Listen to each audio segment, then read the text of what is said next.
Hello and welcome to my channel. It's Margaret Seconded, and today we'll be discussing a little bit about feng shui and real estate. As I had announced earlier, I will be sharing with you some insights and personal experiences that I have with feng shui and real estate. Either talk about them together or individually. Now, where to begin? I'm not really sure if all of you also know, you guys know that I do feng shui, but I'm not really sure if you also know that I do real estate as well. I'm a sales rep, and I do, uh, involve myself in the buying and selling of real estate. So another thing that you probably don't are not aware of is I was also on the board of a condominium board. So I was the president of the board of directors at that condominium complex. So I do know a little bit about the rules and regulations when you're buying a condominium as well, and all about reserve funds and real estate matters, and condo rules. So if you need any assistance in finding your next home, you can always contact me. But this video is not going to be on the real estate stuff. I'll just mention a little bit about this because a lot of you are probably not aware of it. So it's like a happy marriage between feng shui and real estate for me. So when looking for a house, I will also look not only at the real estate aspect of things, but also in the feng shui aspects of things. Now, where to begin? I think I have to go a little bit further back. How did feng shui was something that I was really interested in, even before I really got into it full time. I remember a time that was so long ago, so many moons ago, wherein I was visiting my auntie. I think I was probably still in university, or maybe just out of it. But I do remember visiting my auntie at one time, and it was so coincidental that at that point in time, she had actually, unbeknownst to me, of course, I was just visiting. I was unaware, or I was not aware of the fact that she had actually hired a feng shui consultant to come to her home to do a feng shui consulting. That was so long ago, but anyway, I was privy to that consultation, and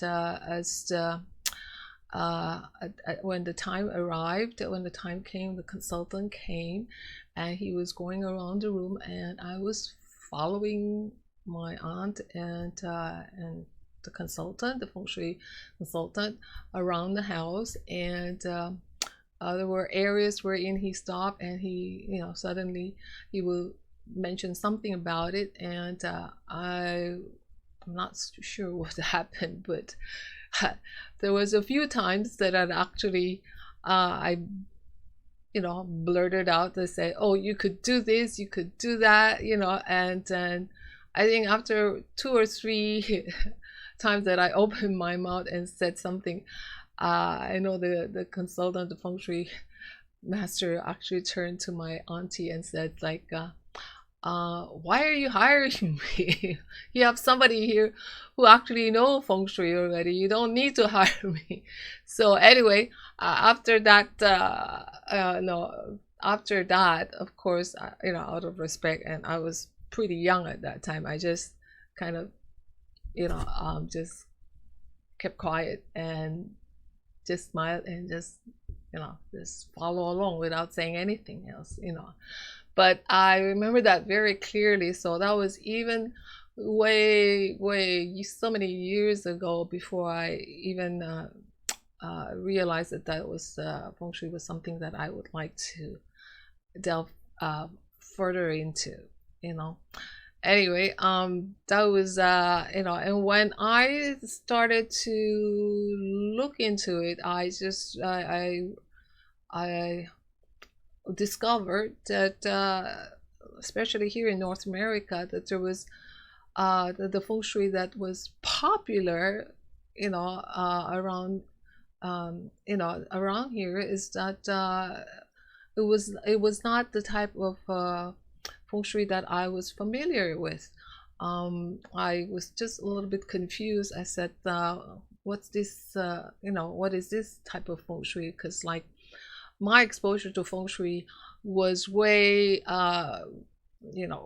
even as a child, we have feng shui masters, and my family have consulted with feng shui masters with regards to almost anything, even the date of surgery, date of moving in, date of. I wasn't aware that that is another area of Chinese metaphysics, which is called date selection, right?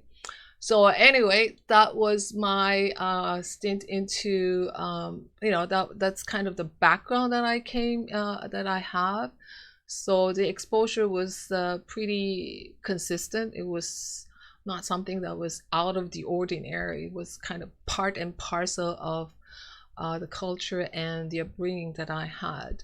And again, going back to discovering the type of feng shui that was being practiced here in North America, I was a little bit confused at the start, and then slowly I realized that there was two different types of feng shui that was being practiced.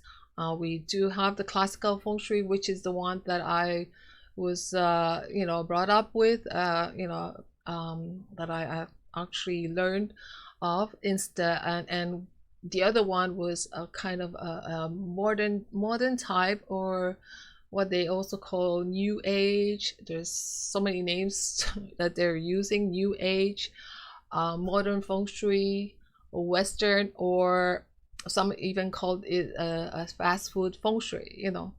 So anyway, so they're all lumped into the kind of feng shui that was that's also very popular around North America. So you'd also probably think,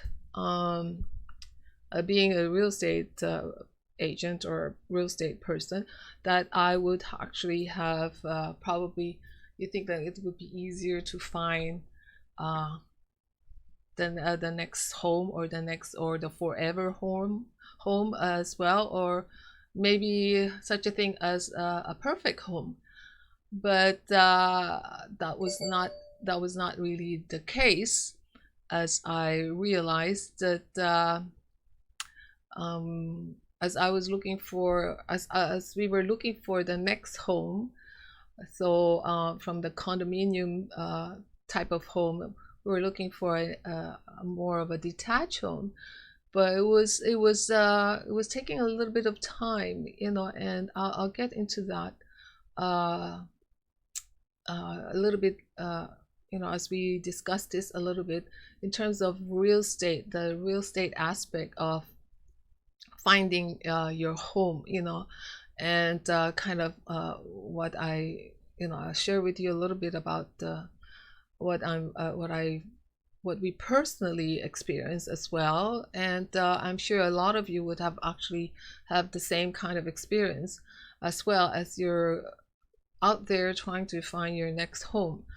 So it was funny because we were able to sell our other home, but we couldn't we we didn't find our next home. So a lot of times when you're trying to look for your next home, you usually want to sell your old place first, like if you have a house to sell, before you go out there and find your next home, just in case it has something to do with financing. Okay, so just in case you don't want to be stuck with having to finance two properties.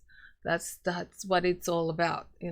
And you think that it would be easy, but we had the sort of like a 3 month closing, and towards towards the second month, uh, and closing and going to the third month as well, my broker actually offered, um, and his garage.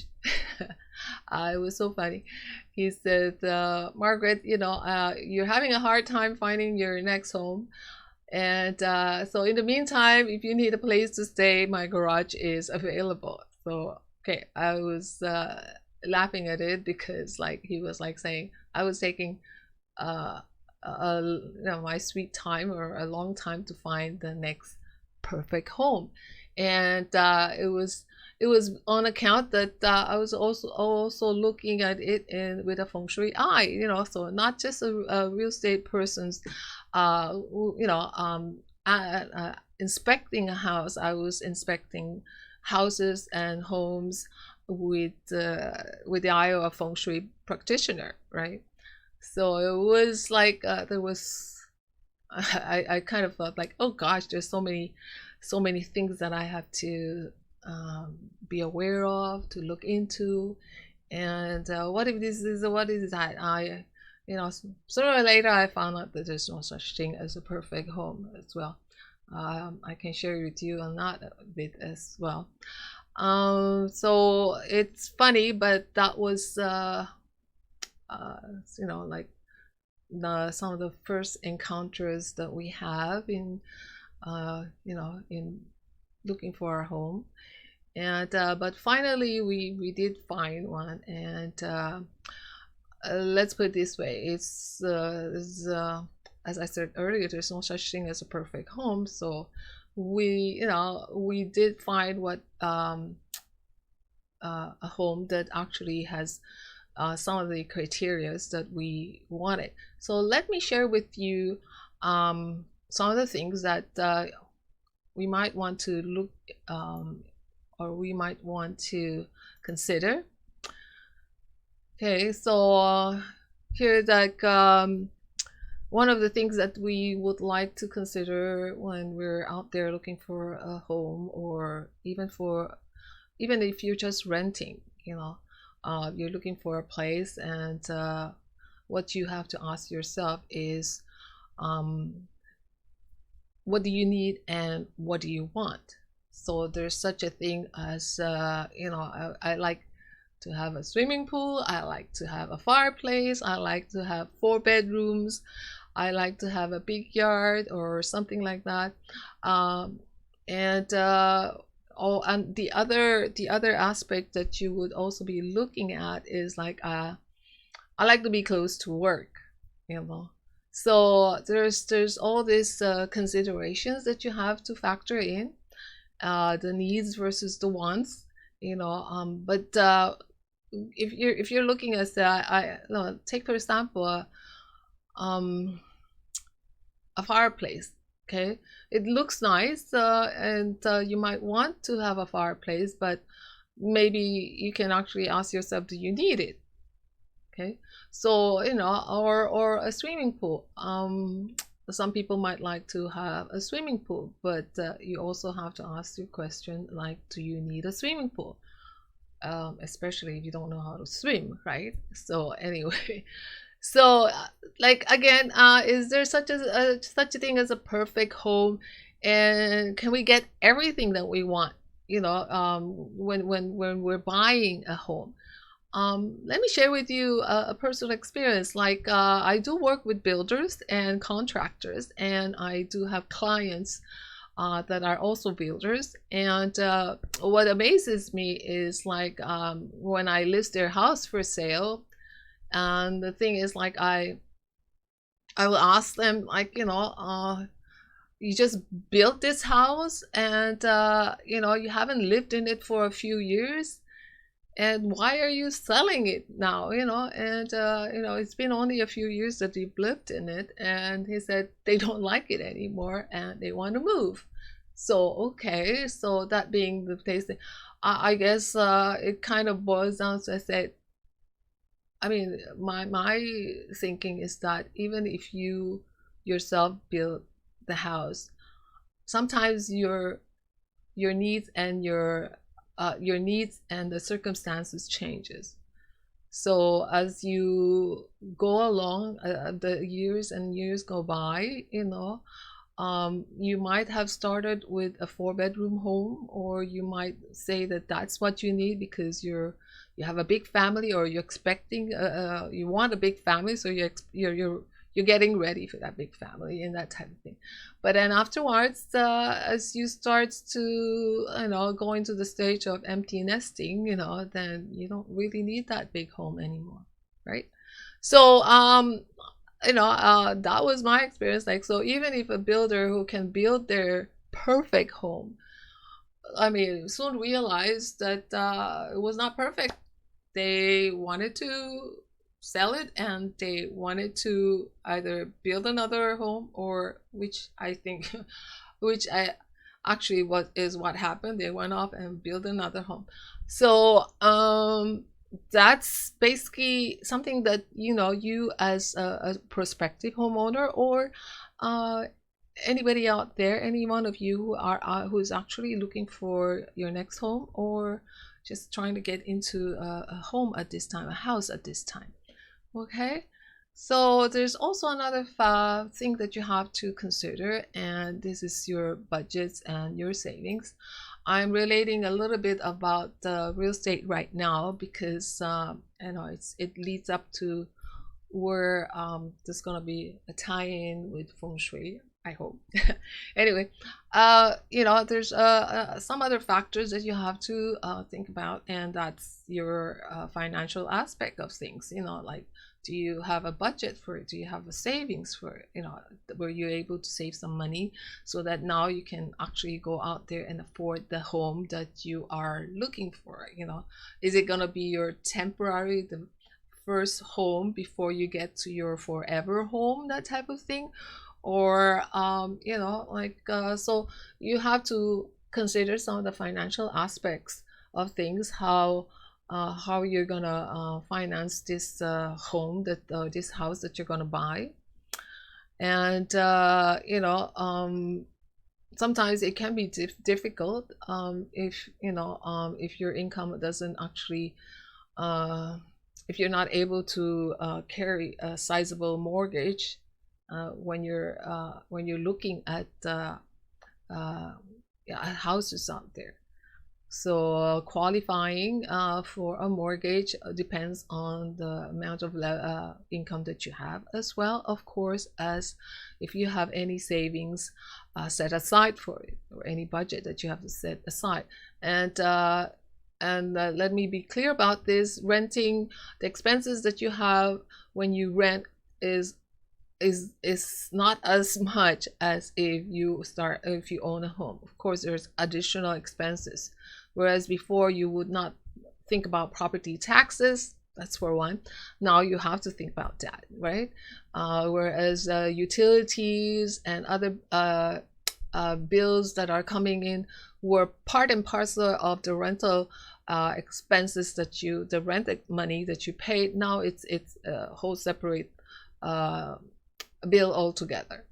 Okay, so these are some of the aspects that you have to consider when you're also looking at your next home, and how big the home is going to be, and how expensive, how much would the house cost you, right? So anyway, that's just a little bit about it. I don't want to dwell too much about it. Now, if you guys out there feel that you guys could benefit from me talking a little bit more about real estate, then write on the comment there. Let me know if you'd like me to put another video that has more or less something to do with real estate. For your information, I did right now there's no gathering, no conferencing, no getting together as much, but I have actually worked with banks on creating seminars for first-time home buyers, and I know there's quite a lot of other things that first-time home buyers would need to know before they get into the technical, or really into the aspect of putting their signature on a purchase of agreement and sale. Okay. um Agreement of purchase and sale, right? So anyway, so if you think that that would be something that you would be interested, let me know. Write down on the comment section of this video, and see if there's enough interest, and maybe I'll put something together so that you guys can and share it with you. Okay, so let's get down to the other aspect of things, which is basically what a lot of people know right now is like when you're looking for a property, a home, it's all about location, location, location. And needless to say, when it comes to feng shui, it's also location, location, location when you're looking at a property and finding the right home, or finding the best house out there with the best feng shui that would actually help you and your family attain the goals and whatever you know, how do you call this, positive achievements that you want for yourself and for your family. So the question comes up to, like, you know, are you interested in living in the suburbs, or are you interested in living in the cities, urban or rural? So these are some of the choices that you have, you know, in terms of finding your next home. And like I was mentioning earlier, do you want to live close to your home, to your workplace, or do you want to, how do you call this? You want to look for the house, you know, look at the house instead of its proximity to where you work, right? Because like there'll be times when in the what happens is, like, if you're focusing on the property as and the factor of and looking at the criteria of being close to your workplace, there might not be the type of homes that will be available to you in which is in close proximity to your workplace. I know. So you know, right now the downtown core, with all these things going on, it's you know, with the virus going on and all this thing, the downtown core is a little bit more sparse, you know. So you know, if you're also living, if you're also thinking of living close to where you work, sometimes the choices of lodgings are a little bit different. So instead of detached homes or something like that, you're just going to be looking at condominiums or condominium townhouses or condominium apartments, right?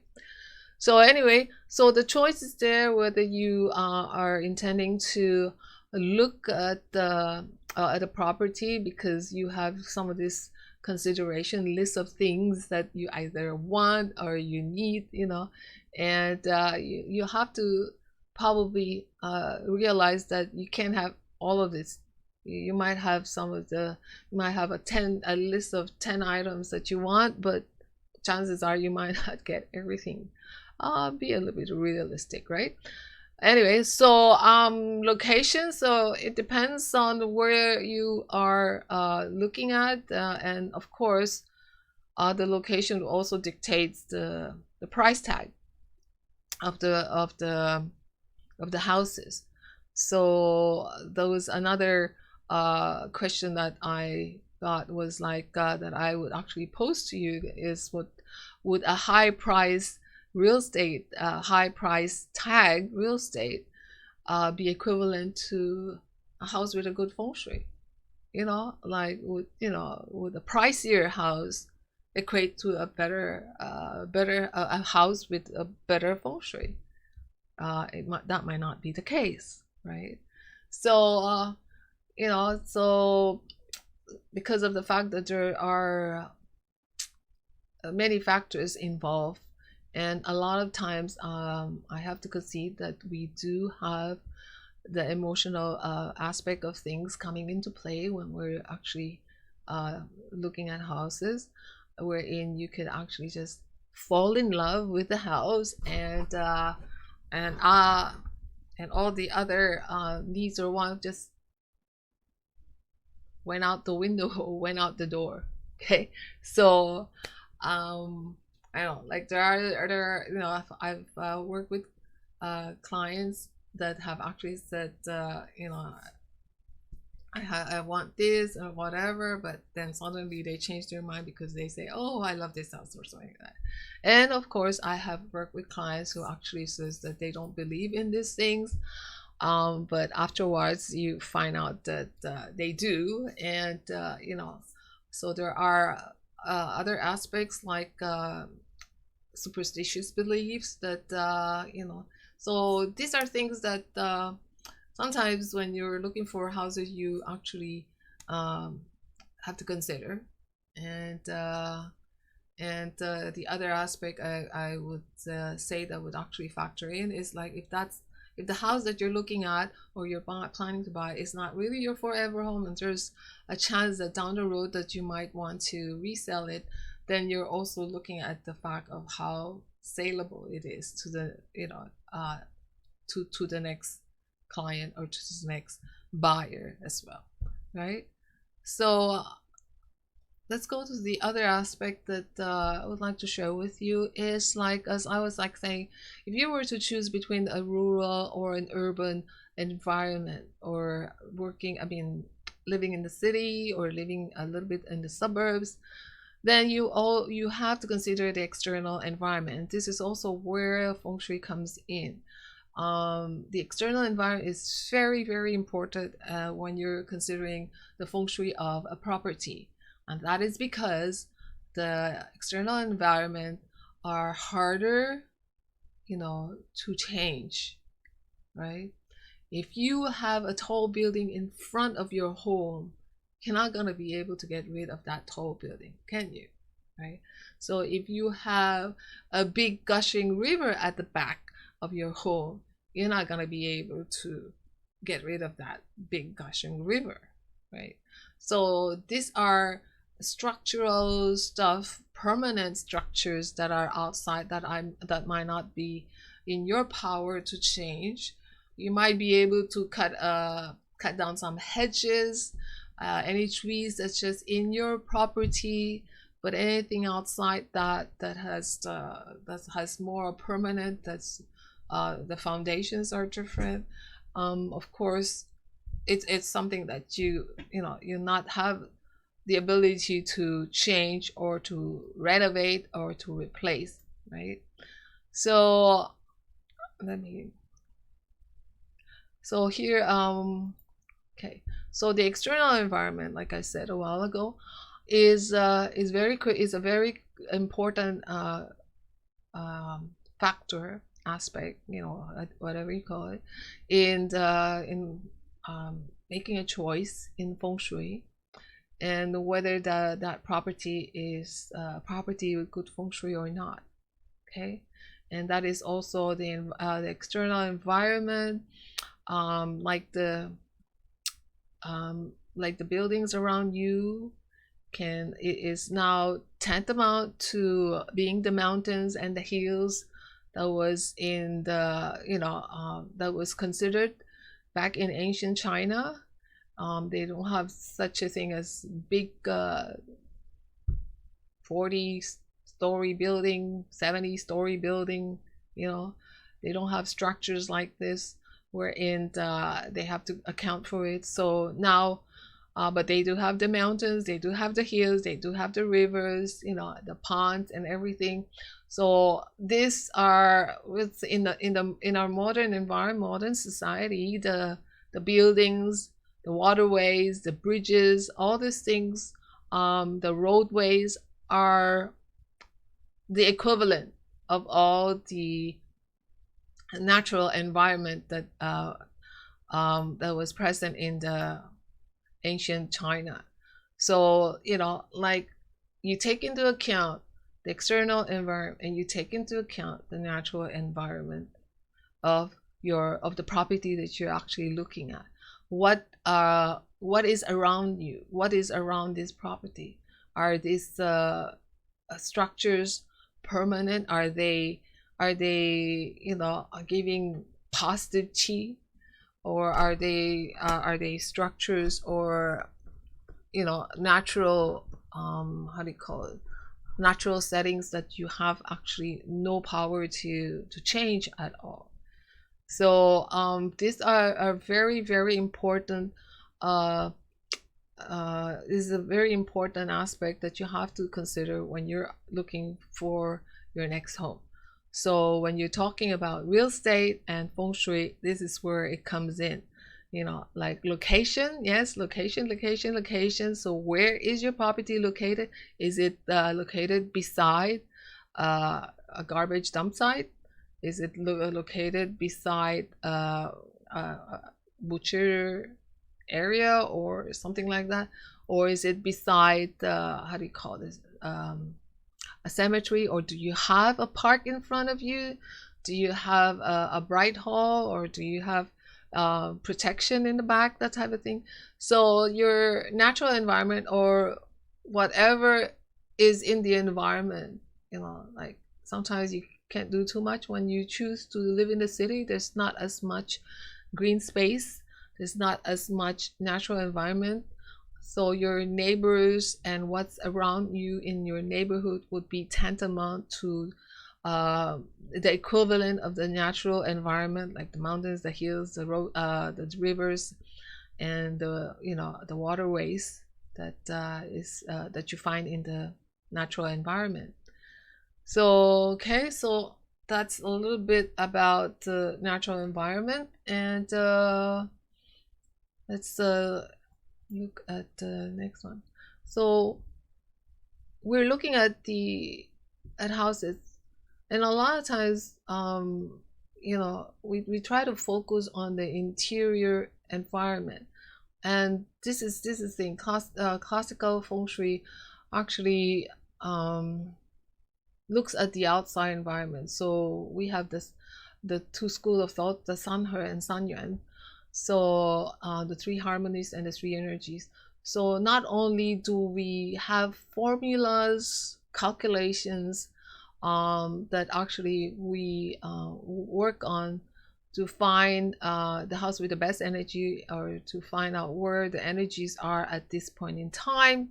So because classical feng shui do deal with time and space, and so we also not only deal with the formula aspect and the time and space aspect, but we also look at the forms and of the environment. So the forms, the mountains, the rivers, the waterways, that type of thing. And that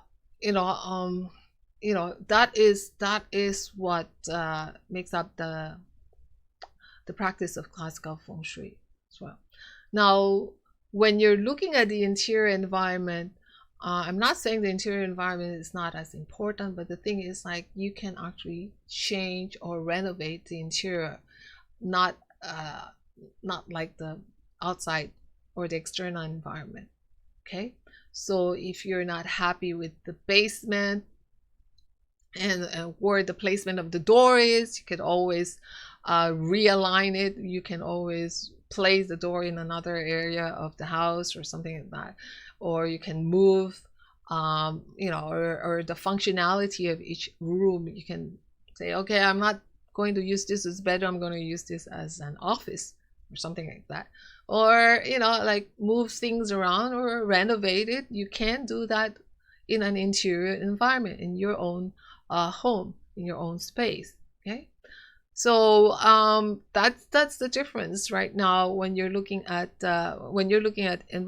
external and the interior, is because the interior, you have the ability to actually renovate, work on the space inside, change it, and redecorate it, to how you would like it.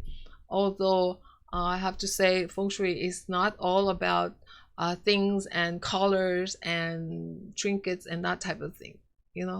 When there's any mention of things, you know, or how do you call this, objects, it's because of the element of those objects. These are the what feng shui is all about. It's has got nothing to do with the color scheme, you know, but with the elements of the objects that you're actually, let's say, putting in that space, you know. And so also kind of a something that would actually be easier to do is, instead of trying to remedy or find a cure, or like why would you want to do that?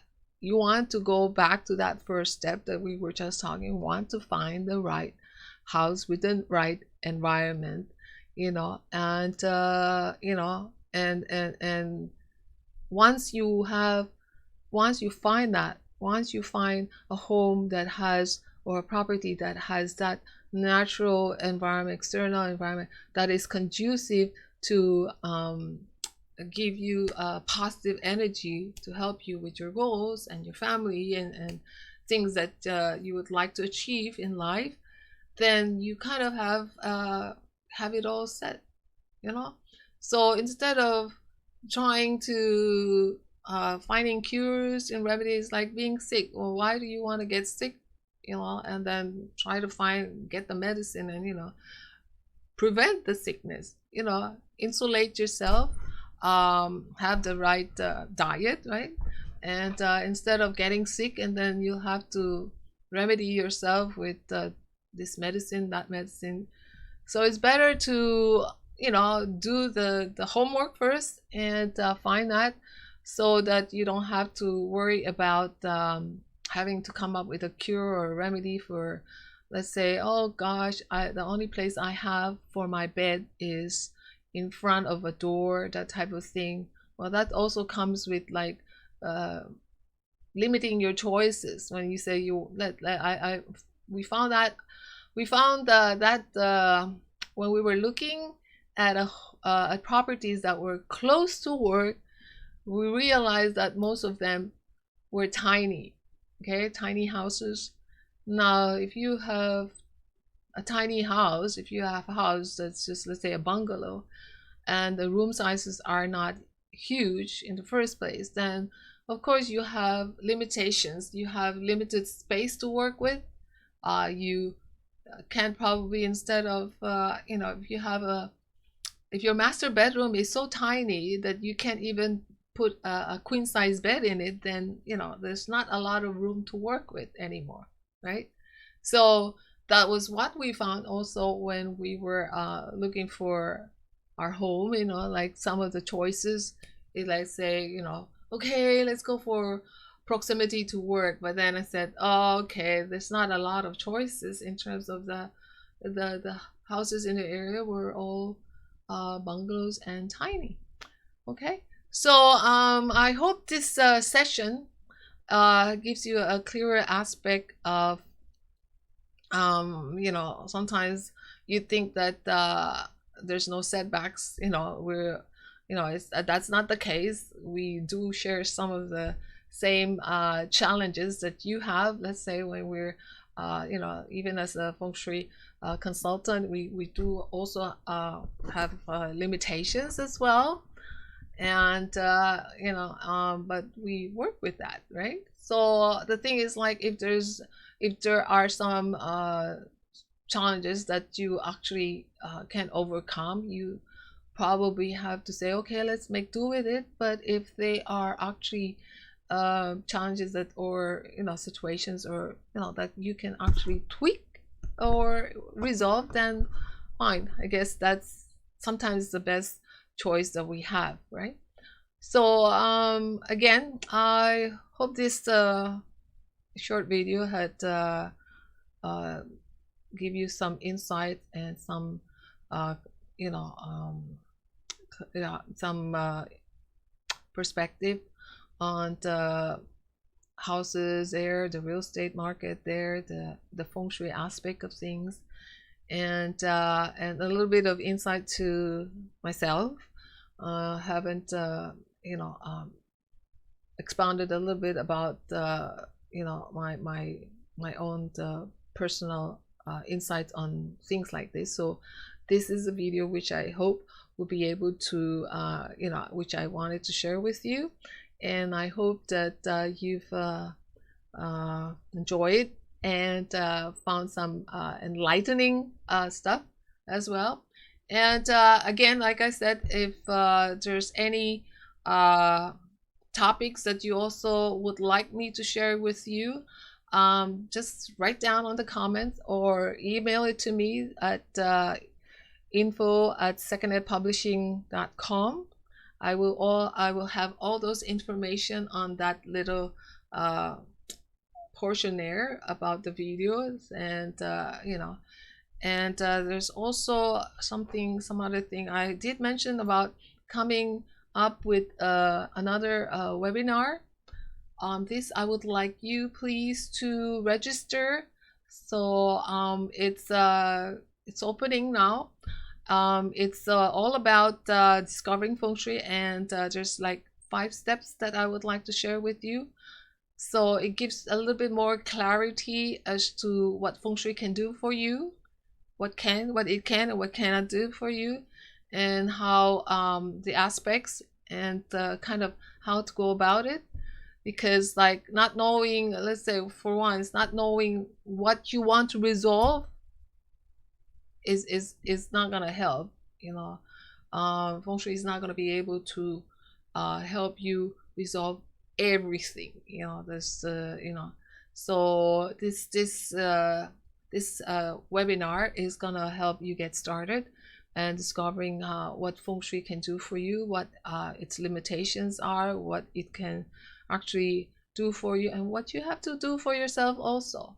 Okay, so the registration is open. You can see that link right there. Just go to that link, type in your the information, and once this webinar is you know, hopefully would like to actually do it within this week, and not next week. It's we're you know, I'm working on it and once it's done, you know, you'll be able to we'll be sharing it with you on your, you know, once you register, you'll be sent notification of this webinar. Okay, so I thank you guys for joining me today. Hope you were able to get some insights from my sharing with you some of the personal experiences that I have in real estate as well as in feng shui, and how do you call this? And I hope to see you in my next video, especially like this one. Let's get started discovering feng shui. So I'm Margaret said, second it, and bye bye for now.